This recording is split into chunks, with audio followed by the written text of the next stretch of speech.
Hello everyone, बिल्कुल स्वागत है दोस्तों आपके अपने YouTube channel English with essence में। हाँ दोस्तों, फिर मैं एक बार हाजिर हूँ आपके सामने। आज शायद आप बोर्ड को देख रहे हैं बिल्कुल सही सुना दोस्तों, बिल्कुल आपने बोर्ड को सही देखा है कि ट्रांसलेशन इनटू इंग्लिश अब चुटकियों। क्लास में देखा होगा, कोई टीचर आते हैं, प्रिंसिपल सर आते हैं, टीचर्स आते हैं, या फिर कोई भी अदरवाइज भैया दीदी बहनी कोई भी को आपसे पूछ लेता है और आपसे कहता है कि बताओ राम घर जा रहा है, इसको इंग्लिश में बोल क्या बोलते हैं, तो आपका मुंह खुला का खुला रहता है, आप शांत हो जाते हैं। अरे यार कैसे बताएंगे, किसने कहा मैं घर गया, गया तो गया, आपने सोच पड़ गया कैसे बताएंगे। तो बहुत सारी चीजें हैं, मुझे घर जाना पड़ता है, तो तमाम तरह की बड़े बड़े सेंटेंस आपने सुना होगा, उन सेंटेंसों का आप बना नहीं पाते होंगे, आपको शर्मिंदगी फील होती होगी दोस्तों। आज उसी शर्मिंदगी को दूर करने के लिए, आज उसी शर्मिंदगी से बचने के लिए आपको डटकर सामने सिखाने करने आया हूं, सिखाने आया हूं दोस्तों। आज एक ऐसी लाजवाब ट्रिक आपके लिए लेकर आया हूं इंग्लिश में कि वास्तव में दोस्तों आज आपको फार्मूलों की जरूरत नहीं पड़ेगी, सिर्फ सब्जेक्ट वर्ब और ऑब्जेक्ट की जरूरत पड़ेगी। किसी टेंस के लिए पता करने की जरूरत नहीं पड़ेगी कि ये प्रेजेंट इंडेफिनिट कंटीन्यूअस या किस टेंस का है दोस्तों, बिल्कुल आसानी से ट्रांसलेशन आप कर पाएंगे। आइए लेकर चलता हूं अपने इस वीडियो की ओर। और बिल्कुल दोस्तों इस वीडियो में अगर आपको वास्तव में ट्रांसलेशन करना सीखना है, वीडियो के अंत तक आप बने रहिएगा, बीच में स्किप करके वीडियो को मत देखिएगा, नहीं तो आप समझ नहीं पाएंगे। और दोस्तों हाँ, अगर फिर से मैं कहना चाहूंगा चैनल को, हमारे चैनल पे आप नए नए जुड़े हैं तो चैनल को सब्सक्राइब कर लें, लाइक कर लें और शेयर करना तो बिल्कुल ना भूलें, क्योंकि आपके समर्थन से ही हमें सहयोग मिलता है और हम आगे बढ़ते हैं, आप भी आगे बढ़ते हैं। तो आइए चलते हैं, ज़्यादा समय वेस्ट करते हैं अपने वीडियो पर। आज का टॉपिक जो आपके सामने है वो सामने है। तो दोस्तों मेरा एक सवाल है आपसे, मैं आपसे पूछना चाहूंगा कि आप बताइए, आपने अक्सर देखा है कि एक मोबाइल है, मोबाइल है आपके सामने, ये मोबाइल है आपके सामने, और मोबाइल को आपको, ये मोबाइल है, ये स्क्रीन पे बटन है आपके, आप देखते हैं। इस मोबाइल को अगर आपको चार्ज करना होता है या फिर कंप्यूटर सिस्टम से, इस मोबाइल को इस कंप्यूटर सिस्टम से आपको जुड़ना होता है, तो उस समय आप किस तरह के इंस्ट्रूमेंट का यूज करते हैं? आपको पता है वहाँ पर एक कनेक्टर की जरूरत पड़ती है। इस मोबाइल पे इनको डाटा केबल कहते हैं, आप इस सिस्टम से जाकर अटैच कर देते हैं। आपको मालूम होगा दोस्तों, अगर आप किसी भी चीज को अगर कनेक्ट करना चाहते हैं तो कनेक्टर के रूप में एक ऐसी मीडिएटर की जरूरत पड़ती है जिसको आप कनेक्ट कर सकते हैं। आपने देखा होगा एक दूल्हा एक दुल्हन है, इस दूल्हा और दुल्हन को रिश्तों में बांधता कौन है? वो 7 गांठ, 7 डोरियां, जो 7 वचन, जो 7 फेरे, उसको आप बांध के रखते हैं। आपने देखा होगा उन दोनों के बीच में रस्सी होती है, तो एक ऐसा चीज होता है, एक उनका दामन होता है जिसको बांधे गए होते हैं। तो आइए मैं ज़्यादा समय वेस्ट नहीं करते हुए आपको ले चलता हूं अपने टॉपिक की तरफ, और बिल्कुल नजरें जमाए रखिएगा, नजरें गड़ाए रखिएगा और ध्यान से समझिएगा उसको। तो आइए अपने इस टॉपिक पर चलते हैं। बिल्कुल आपने सुना होगा कनेक्टर। ये कनेक्टर इंग्लिश ग्रामर में सेम प्रीपोजिशन की तरह होते हैं। जैसे आपने प्रीपोजिशन सुने होंगे टू, ऑफ, एट, इस तरह के प्रीपोजिशन आपने सुने होंगे, बिहाइंड, अप, डाउन, ये सब प्रीपोजिशंस हैं। देखिए हिंदी में कैसे दिखते हैं, ये कनेक्टर है, यही है कनेक्टर। आइए हम आपको ले चलते हैं कनेक्टर की तरफ, और ये हमारा है कनेक्टर, ये है कनेक्टर, और कनेक्टर के जैसा ही होता है ये प्रीपोजिशन।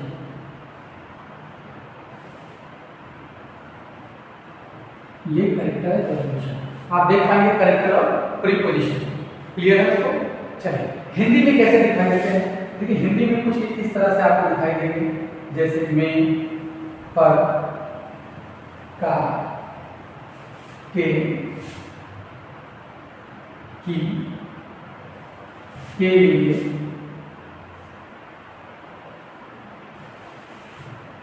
दिखाई देगा, के ऊपर, और भी चीजें हैं, के नीचे, के साथ, ये किसी, और भी चीजें बहुत सारी होती हैं, आप देख पाएंगे। इसके लिए और भी चीजें होती हैं, मतलब हिंदी में ये ऐसे दिखाई देते हैं। और ये आपको होती है प्रीपोजिशन। इस प्रीपोजिशन को ही हम कनेक्टर कहते हैं, और इसी कनेक्टर को हमें ढूंढना होता है। तो हाँ दोस्तों, आज मैं आपको एक ऐसी लाजवाब ट्रिक लेकर के आपके सामने आया हूँ कि आपको लगना पड़ेगा, कमेंट सेक्शन में लिखना पड़ेगा कि सर सुपर क्या आपको लगेगा। सब दोस्तों को बैठेगा, आपको बताने वाला हूं, लगेगा शायद आपने कोई चीज को सुनी होगी, समझी होगी, और बिल्कुल आपको इंटरेस्ट यहाँ पे आने वाला है। तो आइए चलते हैं इस टॉपिक की तरफ, और ज्यादा समय वेस्ट करते हुए समझाता हूं। आइए, आपने देखा होगा ये है, शायद आप सोच रहे होंगे सर ये क्या कर रहे हैं, एरो बना रहे हैं। एरो क्या है, ये किस तरह का ये एरो है?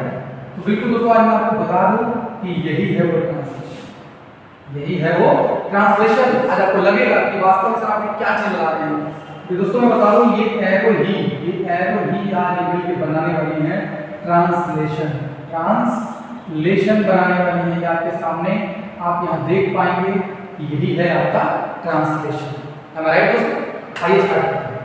आप शायद बार बार दिमाग में चल रहा होगा कि ये तीर से क्या सिखाएंगे सर, ये एरो से क्या सिखाएंगे ट्रांसलेशन करना। तो दोस्तों आज आपको बता दूं, दिल को थाम कर रखिए, बिल्कुल आपको बताने वाला हूं एकदम ये सुपर ट्रिक है जिससे आप इंग्लिश के ट्रांसलेशन को आसानी से कर सकते हैं। आइए पहले चलते हैं अपने टॉपिक की ओर ज्यादा समय वेस्ट न करते हुए। तो आप देखेंगे इस जगह पर मैं आपको दिखाऊं, यही आपको सब चीज करके दिखाएगा, यही आपको ट्रांसलेशन सब कुछ समझाएगा। तो आइए इस ट्रिक के ऊपर बात करते हैं। जैसे मैं लेता हूँ छोटा सा सेंटेंस, छोटा सा सेंटेंस लेता हूँ जिसको हम आपके सामने एक्सप्रेस करेंगे। कहते हैं, ध्यान सुनिएगा, मैं जो आपके सामने एक्सप्रेस करने वाला हूँ अभी एट ए टाइम ये है, सॉरी एक सेंटेंस हमने लिया, हमारे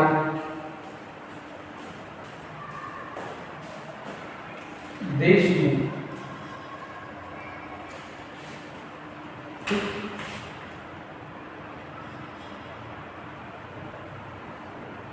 भारत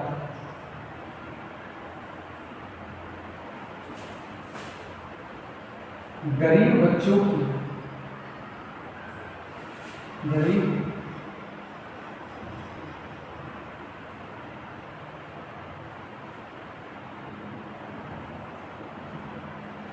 बच्चों के लिए, हमारे देश में भारत गरीब बच्चों के लिए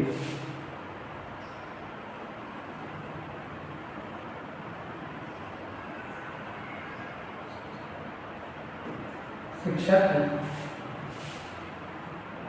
की एक पवित्र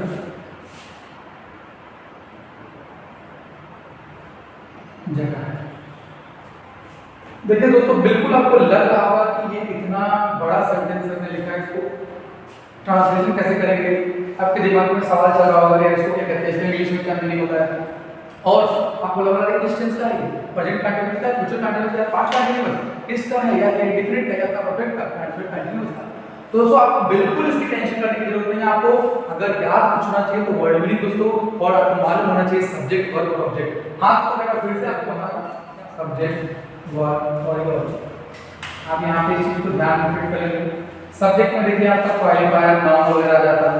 वर्ब में आपका आता है हेल्पिंग वर्ब और मेन वर्ब, और ऑब्जेक्ट में आता है आपका डायरेक्ट और इनडायरेक्ट। डायरेक्ट इनडायरेक्ट ऑब्जेक्ट आप जानते हैं कि डायरेक्ट मतलब आपका क्या होता है, नॉन लिविंग थिंग्स, और इनडायरेक्ट में आता है लिविंग थिंग्स के लिए, ठीक। और वर्ब में आपका मेन वर्ब और हेल्पिंग वर्ब, मेन वर्ब आपको पता ही है, हेल्पिंग वर्ब में इसे मार्क वगैरह बी फॉर्म सब आ जाता है।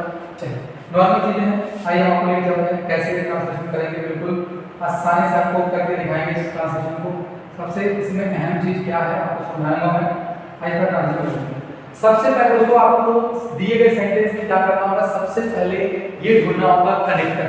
कनेक्टर इसमें कहाँ है, तो कनेक्टर आपके सामने लाइन से लिखा है, कनेक्टर ढूंढेंगे और वो भी ढूंढेंगे पीछे से।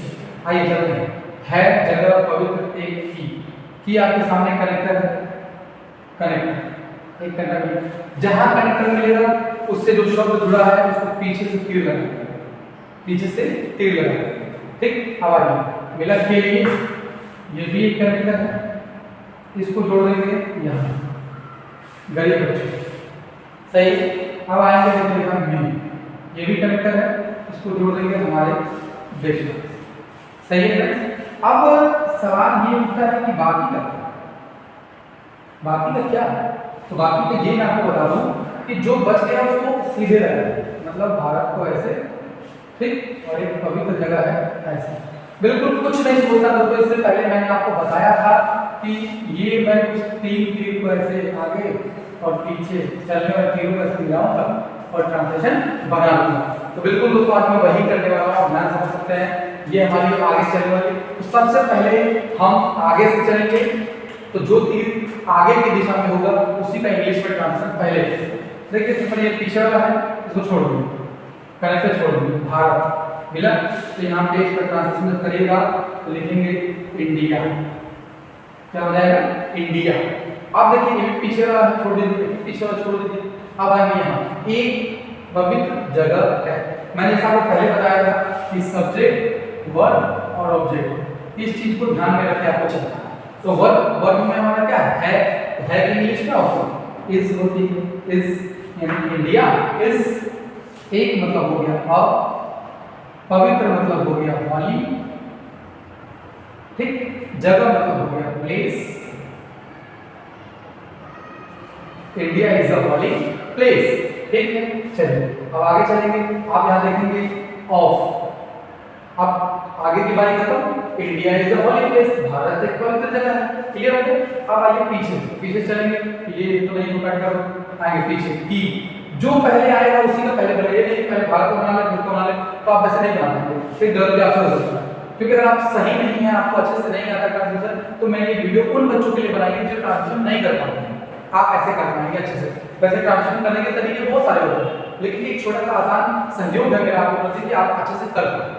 देखिए की, तो की का हो जाएगा ऑफ, सही है। शिक्षा, तो शिक्षा का हो जाएगा एजुकेशन, एजुकेशन, एजुकेशन, क्लियर। और के लिए मतलब फॉर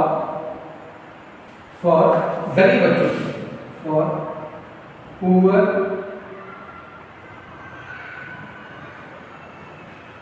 पुअर चिल्ड्रन, सही है, poor children, education for poor children. अब आइए भारत के आगे छोड़ो में मतलब इन,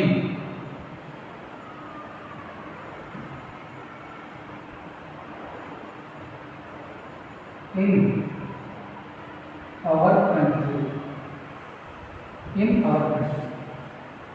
आई होप दोस्तों आपको ये वीडियो अच्छी लग रही होगी, आपको समझ में आ रहा होगा। देखिए मेरे समझाने का समय था जो आपको थोड़ा सा वक्त लगा, अब आप आसानी से कर सकते हैं। किसी भी सेंटेंस का, किसी भी टेक्निक का कुछ भी दिया आप आसानी से कर सकते हैं। करके दिखाओ। थोड़ी बहुत आपको ट्रांसलेशन की जानकारी होनी चाहिए, प्रेजेंट पास्ट फ्यूचर का जानकारी होना चाहिए, वर्ड मीनिंग होनी चाहिए, तो आप कर पाएंगे। देखिए जिन बच्चों को थोड़ा बहुत रूल्स रेगुलेशन का पता होता है आप आसानी से कर पाते हैं। आइए मैं अपने ट्रिक का इस्तेमाल करके आपको अन्य सेंटेंसेस में दिखाता हूँ। आइए चलिए।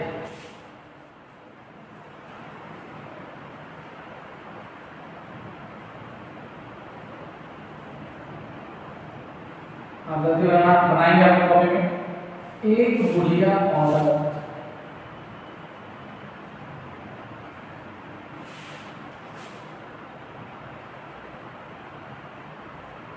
जंगल में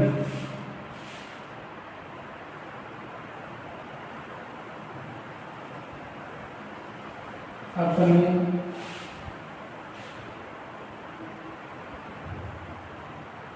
बच्चों के लिए खाना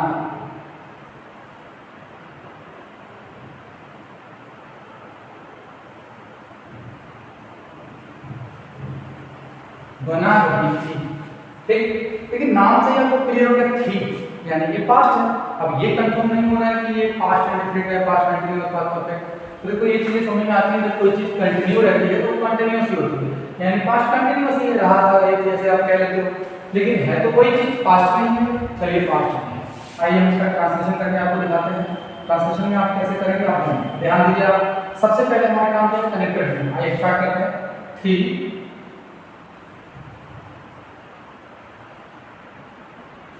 ठीक। रही बना खाना के लिए, यहाँ पर मिल गया के लिए, ये है कनेक्टर अपने बच्चों के लिए। यहाँ से अलग कर बना लीजिए। में मिला में, ये भी कनेक्टर जंगल में। अब और नहीं आगे चलिए। एक बुढ़िया औरत, ठीक, खाना बना रही थी। और एक बुढ़िया औरत खाना बना रही थी। फिर पीछे से अपने बच्चों के लिए जंगल में। क्लियर हो? कैसे ट्रांसलेशन करेंगे ध्यान समझिएगा आप। एक बुढ़िया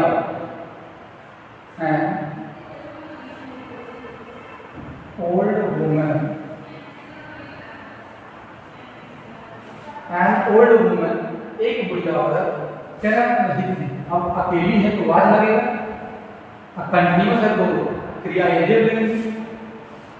कुक कर रही थी, खाना बना रही थी, क्या है वाज कुकिंग, कह रहा है an old woman was cooking, कह रहा है खाना, cooking the food, cooking the food. आप समझ पाएंगे यहाँ पे कुकिंग द फूड। अब आगे की बारी खत्म, पीछे चलेंगे। कह रहा है के लिए मतलब फॉर। अब कह रहा है अपने बच्चों के लिए, मतलब अपने, अब चूंकि औरत है तो शी का हर लगता है, हर, और बच्चों क्या जाएगा for her children, for her children हो गया। अब आइए कह रहा है मे का अंग्रेजी जाएगा इन, और फॉरेस्ट क्या जाएगा इन द फॉरेस्ट। तो ये आपका आंसर जो हो जाएगा बिल्कुल सही हो जाएगा। क्लियर है? चलिए एक और मैं आपको बताता हूँ एग्जाम्पल के तौर पे, आप समझेंगे इस चीज को। आप चाहेंगे तो नोट भी कर सकते हैं। आइए चलते हैं अगले। तीसरा सेंटेंस आपके लिए लेकर आता हूं मैं। जैसे तीसरा सेंटेंस में क्या कहें, तीसरा सेंटेंस क्या कह सकते हैं,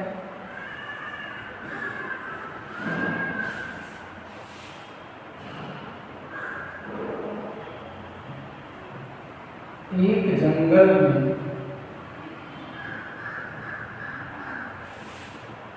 एक जंगल में एक राजा,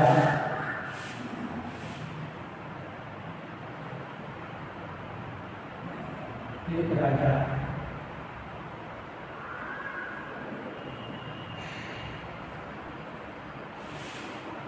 हिरण का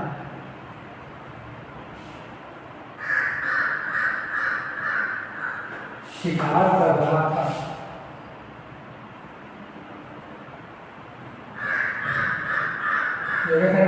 एक जंगल में एक राजा हिरण का शिकार कर रहा था।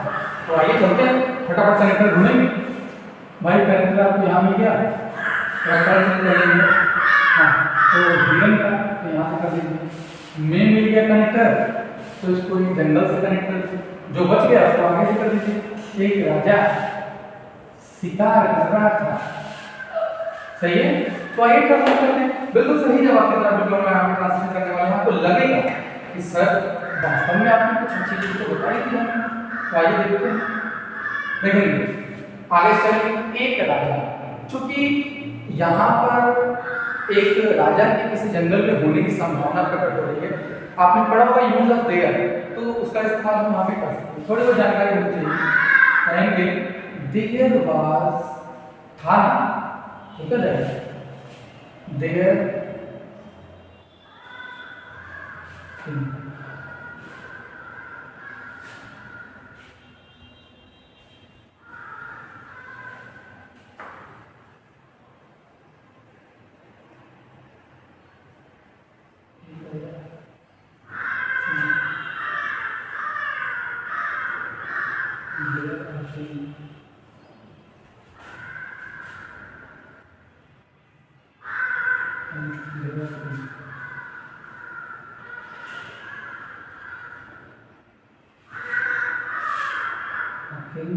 एक राजा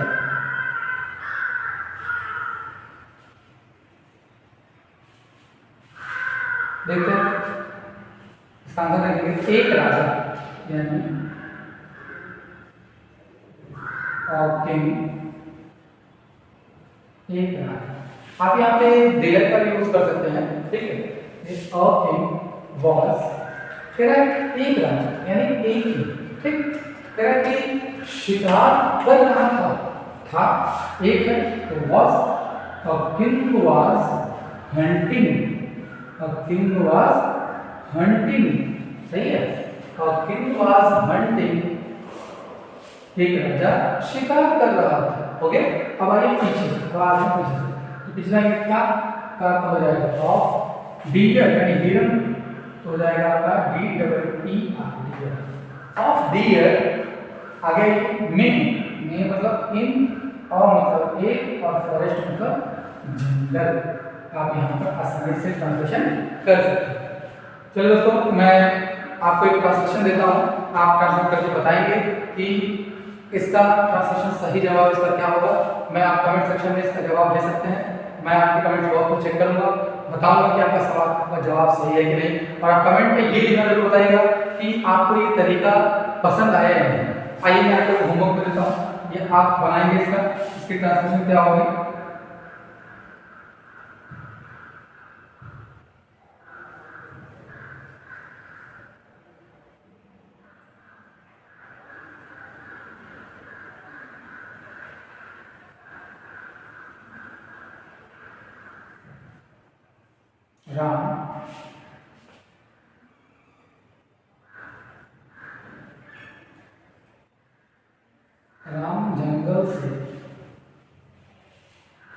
राम जंगल से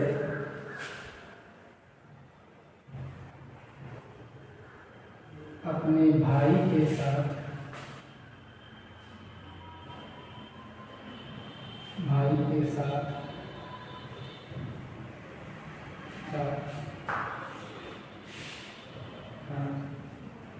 घर लौट रहा था। भाई के साथ घर लौट रहा था। आप इसका ट्रांसलेशन बताएंगे, राम जंगल से अपने भाई के साथ घर लौट रहा था। ओके फ्रेंड्स, फिर मिलते हैं वीडियो में, तब तक के लिए नमस्कार दोस्तों, ख्याल रखो।